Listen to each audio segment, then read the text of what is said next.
మళ్ళీ చెప్తా నేను ఒక మాట, మన లైఫ్లోకి ఒక పర్సన్ వస్తారు, ఆ పర్సన్ సేమ్ టు సేమ్ డిట్ నువ్వు నీ ఫ్యూచర్లో కోల్పోయిన పర్సన్ లాగానే ఉంటారు. ఓకే, అలా నువ్వు నీ మైండ్ ఎప్పుడైతే ఆ సేమ్ పర్సన్ నీ మైండ్ ఎప్పుడైతే యాక్సెప్ట్ చేస్తుందో ఆ టైంలో యూ కాంట్ లీవ్ దెమ్, నువ్వు వదలలేవు. ఎంత చిరాకు చూపించినా, ఎంత కోపపడ్డా, ఎంత ఇది చేసినా నీ వల్ల కాదు. చీ అనుకున్నా కానీ నీ సెల్ఫ్ రెస్పెక్ట్నే నాడు వదిలేస్తావు, కానీ ఆ పర్సన్ వదిలిపెట్టవు. ఇఫ్ ఆ పిల్ల నిన్ను ఇష్టపడకపోని కానీ కాపు కాసుకొని ఉంటావురా, అర్థమైందా? ఎందుకంటే తను డిజర్వ్ దానికి అట్లా.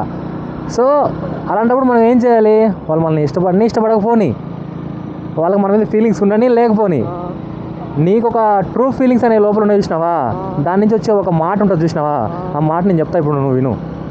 నీ పిలుపుకి నా అడుగు దూరం, ఎలా ఉన్నా, ఎవరితో ఉన్నా, ఏం చేస్తున్నా అని ఒక మాట చెప్పినమా, మన హార్ట్ ఫీల్ అయ్యే రిథమ్ ఉంటుంది చూసినావా, నువ్వు ఎక్స్పెక్ట్ కూడా చేయలేవు దాన్ని. అంత హైప్లో ఉంటుంది మన హార్ట్, అంతే. మళ్ళీ రాంగ్ చెప్పినా రైట్ చెప్పినా? రైట్, అంతే. నాకు తెలిసింది నేను చెప్పినాను అబ్బాయి. రాంగ్ అయితే రాంగ్, రైట్ అనుకుంటే రైట్, అది నీ కర్మ, లైట్ వదిలేసిన.